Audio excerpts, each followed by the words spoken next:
Seja bem-vindo, seja bem-vinda ao DRN Audiolivros.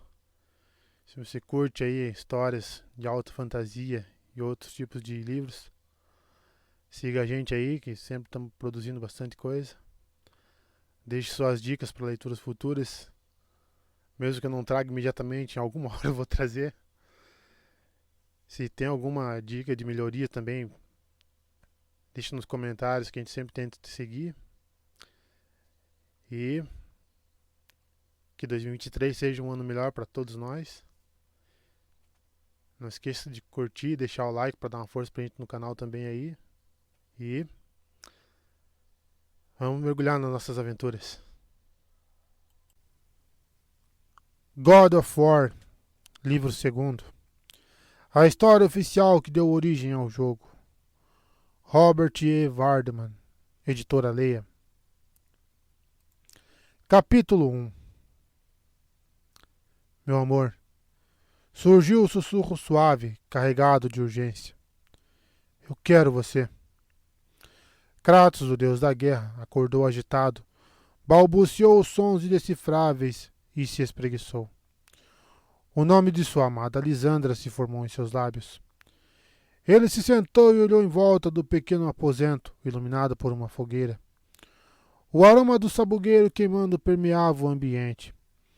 Um cobertor de lã felpudo e macio fora estendido no chão, 2 taças de vinho ao lado. Estava perfeito para um encontro romântico com sua esposa. Lisandra, disse em voz alta, onde está você? Aqui, meu amor. Você voltou para casa após a guerra, para os meus braços. Senti tanta sua falta. E eu senti a sua, ele disse, atravessando o cômodo de alguma maneira, ainda que não conseguisse se mexer, e tomando-a em seus braços. Ele a envolveu, sentindo seu vigor, seu calor, excitando-se pela maneira como ela movia sensualmente seu corpo contra o dele. Prometa que você nunca irá me abandonar de novo. Eu não suportaria perdê-la, ainda que por um instante. Kratos dilatou as narinas, deliciando-se com o aroma de sua mulher. Seu coração martelava. Os cabelos sedosos flutuavam como nuvens, roçando suas bochechas e acariciando os ferimentos em seu rosto com o mais leve dos toques. Mas ele tentou afastá-la. Algo estava errado. Ela resistiu. Sua força era maior do que a dele. Seu corpo, outrora com vida, estava gelado. Lisandra, o que há de errado? Nada pode estar errado com nosso amor. Usando toda a sua força, ele conseguiu empurrá-la. O rosto dela estava retorcido e uma expressão de puro pavor. Não me abandone, Kratos. Não fira meus sentimentos. Ferir seus sentimentos? Eu teria matado milhares para protegê-la. Eu morreria por você. Ele suspendeu a mão. Escorria sangue pela espada desferida à frente. Brandiu a empunhadura, escorregadia também por conta do suor e das lágrimas de seus inimigos. Mas não era ele, em seu juízo perfeito, quem conduzia a estocada. O odor acobreado do sangue, o brilho repentino das chamas refletidas na lâmina, o equilíbrio perfeito e a borda afiada E Kratos gritou de agonia ao aplicar mais força, estripando sua esposa. Lisandra agarrou a espada na altura da ferida em seu ventre, cortando os dedos no gume. O sangue de sua esposa se misturou ao de guerreiros mortos por ele. Ela observou a lâmina que a atravessava e depois a expressão de choque no rosto dele. Estendeu sua mão, dedos machucados e manchados de vermelho com seu próprio sangue. A angústia inundou sua consciência quando ele se deu conta do que havia feito. Logo em seguida, os berros de fúria e temor cessaram. O único som que se ouviu foi o do sangue de sua esposa respingando contra o chão. Ele se afastou. A espada se livrou do corpo de Lisandra e suas entranhas jorraram da ferida aberta, empapadas do líquido rubro, e caíram de encontro ao fogo, onde estorricaram até estourar. E então, fez-se total silêncio, exceto por uma voz familiar. a voz de uma garotinha. Papai, o que você fez? Calíope, exclamou para sua jovem filha. Ela está morta. Você a matou. Como você foi capaz? Pequenos punhos esmurraram sua armadura. Ele estava revestido por seu armamento completo de batalha e, mesmo assim, Calíope o atacou com fúria plena de uma criança assustada e nervosa. Ele girou a espada. Seus músculos se contraíram na tentativa de cessar o golpe. Ele não conseguiu. O punho da lâmina atingiu sua filha em uma das têmporas, derrubando-a. Não era minha intenção. Kratos deu um passo adiante, com suas grevas retinindo e sua armadura rangendo. O reflexo de sua espada, das lâminas do caos fundidas aos ossos de seus antebraços com cruéis elos de corrente, turvou seus olhos. A raiva irrompeu quando escutou uma voz zombeteira. Ares! Ele soltou um grasnido e tentou matar o deus com as mesmas lâminas que recebera para cumprir as ordens que Ares lhe dera. As espadas, uma em cada mão, fatiaram o vento, mas foi Calíope e não Ares quem pereceu. A menina morreu em um turbilhão de sangue e soluços, amaldiçoando, clamando por sua mãe, então igualmente morta pelas mãos dele. E a fúria e a perda explodiram em seu cérebro, fazendo rodopiar e ver uma figura sombria. Ares, você me obrigou a matar minha mulher e minha própria filha. Agora, eu irei matar você. Contudo, não foi Ares que ele enfrentou, mas algo nebuloso, negro, obscuro. Lute comigo! Lute comigo, seu covarde! Kratos dispensou as lâminas do caos e lançou mão das lâminas de Atena, armas mais poderosas do que qualquer mortal seria capaz de empunhar. Mas ele não era mais um mortal. Ele havia destruído Ares e era então o deus da guerra. Eu não sabia que estava tirando suas vidas. Eu as amava. Lisandra, volte para mim. Eu não quis assassinar você. Kratos disse, tentando dar fim ao pesadelo da única maneira que sabia, mas acabou girando suas lâminas ao léu. Novamente, prostrou-se um descampado, com o horizonte a perder de vista em qualquer que fosse a direção. Quanto mais ele tentava lutar, mais as espadas ficavam pesadas e, quando seus músculos já não respondiam mais, caiu de joelhos e abaixou a cabeça. Kratos chorou e, ao longe, escutou sussurros suaves de preocupação. Ele chora enquanto dorme. Como é possível? Ele é o deus da guerra. Ele não derrama lágrimas por aqueles que aniquilou em batalha. Talvez ele... Kratos despertou de sobressalto. Demorou um tempo para perceber que agarrava uma mulher encantadora pela garganta. Dedos esguios tentavam libertá-la, mas não eram páreo para um aperto tão intenso. Sem se dar conta do que fazia, ele começava a arrancar a vida do corpo dela. Por favor, Lord Kratos, não a mate. Veio o apelo caloroso do outro lado de sua imensa cama. Ela deseja apenas servi-lo, nunca ofendê-lo. Kratos afrouxou seu aperto fatal.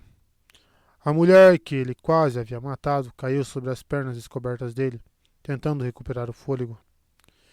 Ele se sentou e observou o corpo dela se contraindo.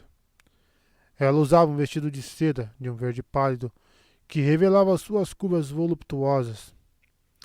Debatendo-se, ela rolou das pernas dele, levando as mãos à garganta. As marcas vermelhas, ardentes, destacavam-se em alto relevo onde os dedos haviam esmagado a pele de alabastro. Apesar de quase ter morrido, a mulher não esboçou medo algum de conhecer Hades. Kratos sentiu algo estranho ali, uma sensação diferente que o deixou enfurecido. Que ela tenha medo. Ele era o deus da guerra. Seus inimigos se encolhiam acovardados diante dele. Mas ela demonstrava compaixão por ele. Por ele, o fantasma de Esparta. Os sonhos de novo, meu senhor? Eles ainda o torturam? Como posso aliviar seu fardo? Ela mudou de lugar para afastar os lençóis que cobriam o abdômen dele. O hálito quente da mulher tocou sua barriga, descendo. Então, mais uma mulher apareceu. A outra concubina, aquela que havia implorado para que ele parasse de esganar sua colega, também buscou lhe dar prazer. Saiam, ele urrou. Fiquem longe de mim. Almejamos apenas seu conforto, Lord Kratos. Queremos fazer tudo o que pudermos para suavizar seus problemas e substituí-los por puro deleite. Deixe-nos cumprir os ordenamentos de Afrodite e... Kratos estendeu o seu robusto antebraço, fazendo com que as duas mulheres tombassem contra o chão. Elas murmuraram entre si. Ele se levantou, e os tênues vestígios de seu sonho foram desaparecendo depressa, até que se tornasse impossível lembrar com exatidão o que havia acontecido. Escuridão total. Uma caverna se transformou em uma montanha e então em algo além. Sua cabeça ameaçava estourar ao tentar relembrar tal encontro. Ele não tinha, porém, dificuldade alguma de se lembrar da sensação de sua espada penetrando o corpo de Lisandra, ou do terror e da repugnância no rosto de sua doce Calíope ao assassiná-la do mesmo jeito. Os pesadelos eram tão constantes quanto o céu e a terra e o trono do Olimpo em que Zeus está sentado. Você prometeu expurgar meus pesadelos se eu cumprisse suas ordens, Kratos disse, brandindo o punho em direção ao céu aberto, sobre seu aposento de descanso. Você mentiu, Zeus! Você mentiu! Mestre, por favor, buscamos apenas satisfazer a sua vontade. Diga-nos como. As duas mulheres se lançaram a seus pés. Ele as chutou. Foi até a mesa onde sua armadura estava, junto a seus trajes habituais. Trajes dignos de um guerreiro, e os vestiu de imediato. Quando as mulheres tentaram ajudá-lo no toucador, ele as expulsou com um olhar tenebroso. Elas se agarraram uma na outra, observando-a. Ele percebeu um sentimento de pena irradiando delas, como o calor irradia do sol. Odiou as duas por isso. Ele se odiava ainda mais por sempre ter acreditado em Zeus. Com um derradeiro encaixe, ele prendeu sua armadura ao corpo e acomodou as duas espadas entrecruzadas em suas costas. Kratos saiu em disparada do aposento. Em seus ombros maciços se contraíram por baixo da armadura esculpida em ouro, chanfrada em alguns pontos por conta de terríveis batalhas que ele havia lutado e vencido, quando ele empregou ambas as mãos para escancarar as portas de 15 metros de altura que conduzia à saída de seus aposentos. As enormes portas de pedra provocaram ecos que reverberaram por todo o Olimpo. Ao caminhar a passos largos, nem percebeu os vasos finos, as tapeçarias nas paredes de mármore, a miríade de tributos recolhidos de adoradores mortais pelos deuses do Olimpo. Em vez disso, ele tramava seu plano. Aqueles serenos saguões com nuvens flutuando sobre terraços a céu aberto não eram para ele. Ele era um guerreiro. Correu os dedos sobre sua pele de marfim. As cinzas de sua esposa Lisandra e de sua filha Calíope haviam sido lançadas sobre ele, marcando para sempre sua carne com um inesquecível símbolo da traição de Ares, de como Deus o enganara e o levara a assassinar quem ele amava acima de tudo. Até mesmo a tatuagem de vermelho viva em memória de seu irmão Deimos e a afirmação de que ele era um soldado de Esparta, tudo parecia um escárnio. A mão de Kratos ventaram rumo aos cabos das lâminas em suas costas quando Hermes apareceu no corredor, dançando como uma espalhafatosa borboleta. O mensageiro dos deuses visivelmente empalideceu e chispou de lá, como sempre acontecia quando alguém via Kratos. Andando sem parar, passou por outros deuses reunidos em pequenos grupos de 2 ou 3, que lhe viraram as costas. Ele ouviu Hestia, irmã de Zeus, bufando em sinal de desprezo ao perguntar a Deméter em voz alta o suficiente apenas para que ele a escutasse. Essa guerra sem fim que ele vem travando também arruinou sua colheita? Meus adoradores morrem de fome por causa dele e daqueles terríveis e brutais espartanos, Deméter disse. Ela olhou de esguelha para Kratos e então virou-se abruptamente, segurando Hestia pelo braço e a levando embora na mesma direção tomada por Hermes. As empunhaduras deslizaram pelas mãos de Kratos e um sorriso sarcástico encurvou seus lábios, retorcendo seu rosto em sinal de puro desprezo. Para que precisava da aprovação deles quando ele era mais imponente do que a maioria ali? Andando de um lado para outro, suas sandálias estalando contra o chão de mármore travertino, ele acabou parando diante de um enorme átrio abobadado, guardado por uma abertura circular. Dos confins da circunferência, turvou-se uma tênue neblina da cor de sangue. Ao longe, o som de uma batalha animou Kratos. O choque de espada contra espada, escudos desviando golpes e facas estripando ventres. Os gritos de guerra dos vitoriosos e as lamúrias dos derrotados. Homens lutavam em nome dele. Exércitos varriam tudo da face da Grécia, devastando o que encontrassem pelo caminho. O deus da guerra favorecia Esparta e incitava os guerreiros a destruir todos os exércitos, todas as vilas, todo homem, mulher e criança que não fossem de sua cidade natal e que se recusassem à rendição. Ele um dia fora conhecido como o fantasma de Esparta, mas agora era o deus da guerra, com um poderoso exército de espadas em punho a varrer o mundo. O berro dos homens que agonizavam aumentavam cada vez mais, música para seus ouvidos. Não eram espartanos morrendo ali, mas outros homens, mais fracos. A neblina subiu e se dissipou, dando-lhe uma visão clara do campo de batalha abaixo. Um porto. Uma cidade em chamas. Soldados trespassando armaduras de couro com suas espadas, barrigas e corações adentro. Soldados espartanos, invencíveis por conta da dedicação e do intenso treinamento e de seu auxílio. Kratos, como você pôde me matar? O sussurro surgiu das profundezas de seus pesadelos, mas foi logo abafado quando ele ordenou que uma tropa espartana marchasse avante e enterrasse suas espadas nos escudos de bronze. Os pés dos soldados iam de encontro ao chão em uma marcha, cujo ritmo propagava tremores de medo entre seus inimigos. Não deixem que ninguém escape. Não deem trégua alguma. Suas palavras preencheram o ar e ecoaram por todo o Olimpo e mundo abaixo. Os espartanos desembestaram suas lâminas contra escudos e pescoços, grevas e braços de seus inimigos, até que o estrondo da batalha sufocasse qualquer voz na mente de Kratos. Ele continuou a conduzir a carnificina, apreciando a valentia com que seu exército lutava. Muito mais abaixo, um jovem espartano abandonou o combate e cravou sua espada no ar em direção ao Olimpo, de onde Kratos assistia. Kratos, meu senhor! As palavras foram arrebatadas no fragor da batalha e encaminhadas aos seus ouvidos. Outra cidade está prestes a cair. Em breve, todos conhecerão a glória de Esparta. Os punhos de Kratos se cerraram com firmeza, e tendões saltavam de seus braços e de seu pescoço conforme a tensão ia aumentando. Vitória!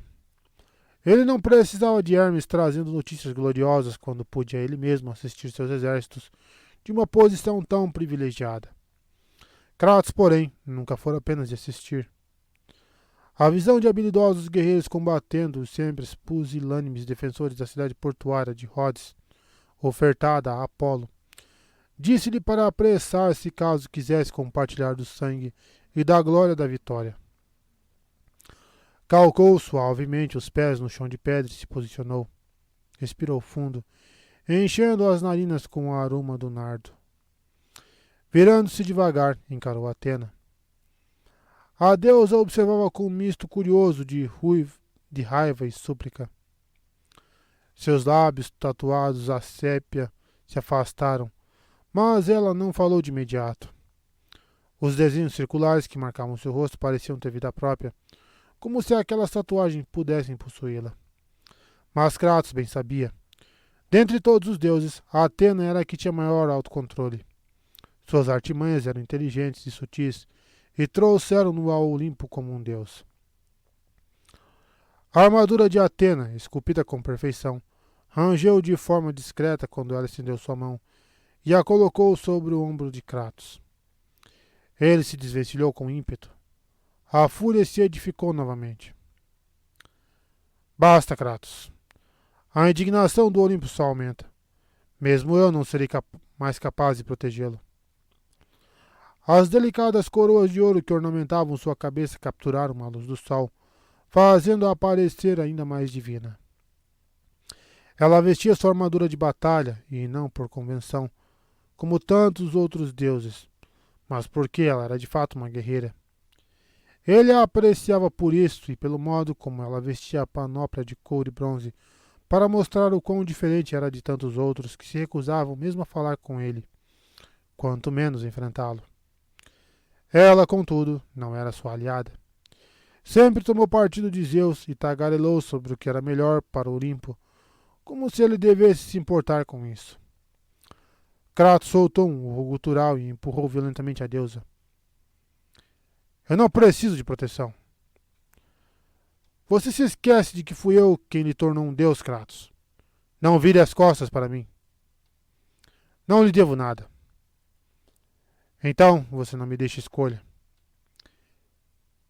Ele a ignorou, em passos largos, firmes e rumo a um precipício logo adiante.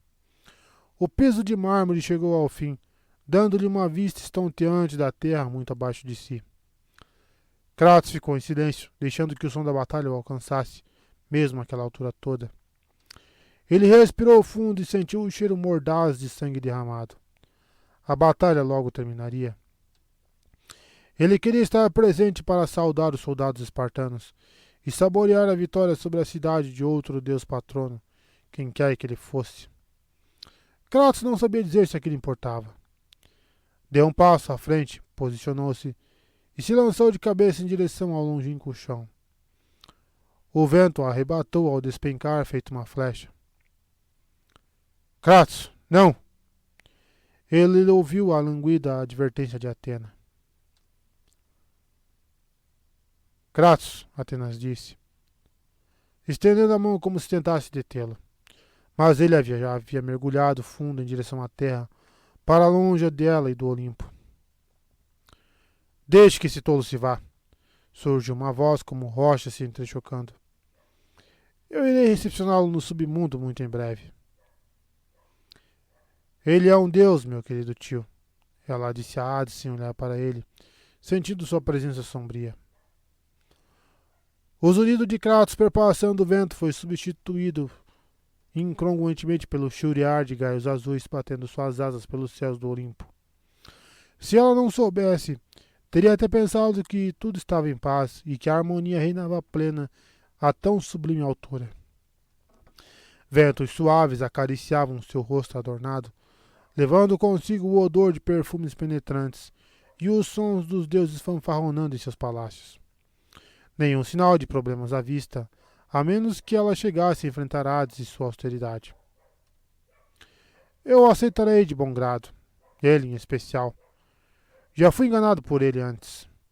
Ninguém escapa de meu domínio duas vezes. Não sei como conseguiu se ver livre do submundo, mas ele foi ajudado. Por um coveiro. Isso não faz o menor sentido. Mas se eu o encontrar, ele suplicará para ficar no lugar de Sísifo. Como poderia esquecer que Kratos matou minha amada Perséfone? Antes que a Atena tivesse a chance de responder, Poseidon turbilhonou, batendo com a haste de seu tridente no chão de mármore. Ele se foi? Que alívio. Não quero nada com aquele ladrão mentiroso. Kratos pode ser muita coisa, Atena disse, mas nunca foi mentiroso. E o que ele roubou? Ela prendeu o fôlego quando Poseidon bradou sua resposta. O fedor de mar e peixe morto acompanhou suas palavras. Ele me fez idiota e desencadeou minha fúria. Eu lhe concedi essa dádiva depois que ele mentiu para você, Atena. E ele mentiu para você e você me convenceu a ajudá-lo contra meu bom juízo. transformar um mortal em um deus não poderia acabar bem para o Olimpo. Atena permaneceu em silêncio. Ela já havia testemunhado outro ataque de nervos em meio ao surto megalomaníaco de seu tio, quando Kratos desencadeou a fúria de Poseidon para recuperar a caixa de Pandora, e sabia que o melhor era não discutir. Ela, inclusive, fora a peça fundamental na contenda, colocando Poseidon contra Ares, ainda que por um breve momento. A memória da caixa de Pandora lhe enrugou a testa. Antes que ela pudesse encontrar uma saída do labirinto mental desencadeado pela lembrança, Poseidon e Ares passaram a discutir. Meus tios, não se disponham dessa maneira, ela disse.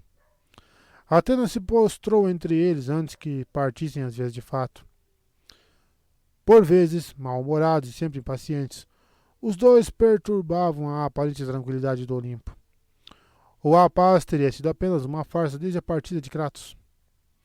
Ela mordeu seu lábio inferior, preocupada com a possibilidade de estar deixando escapar algum detalhe.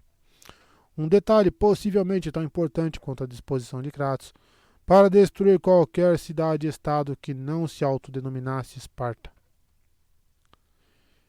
E devemos nos indispor de que maneira, então? Inquiriu Hades. Ele se levantou e impeliu seu rosto barbudo contra o de Poseidon. Por um instante, as barbas do deus dos oceanos, compostas de algas marinhas, enroscaram-se às barbas negras feito carvão, soltando pequenas faíscas amarelas e alaranjadas. Hades partiu para nocautear Poseidon, mas Atena o impediu, segurando seu punho cerrado. Ele se desvencilhou e a encarou furioso. Não tente apaziguar meus ânimos, Atena, ele disse. Nem os meus, Poseidon corroborou. Kratos é um cranco no traseiro do Olimpo e deve ser extirpado. Seu tridente trespassou o ar em um ganido estridente.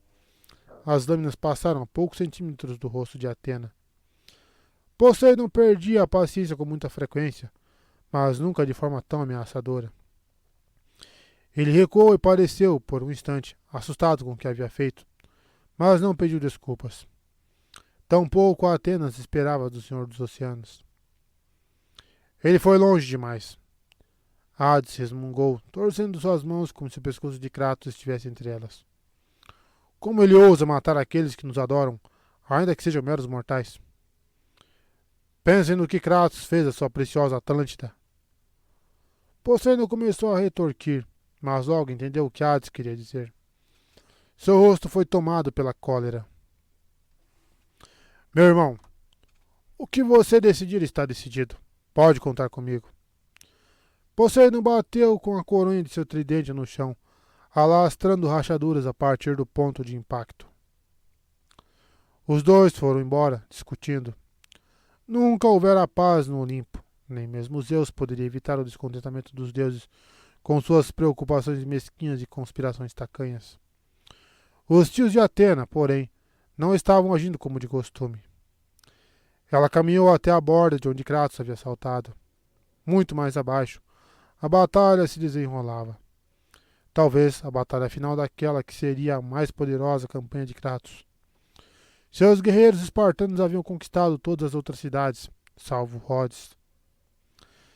Seu olhar foi embrutecendo à medida que ela observava o desenrolar dos fatos, lá embaixo, como se formigas lutassem inutilmente contra um protuberante Kratos que as esmagava.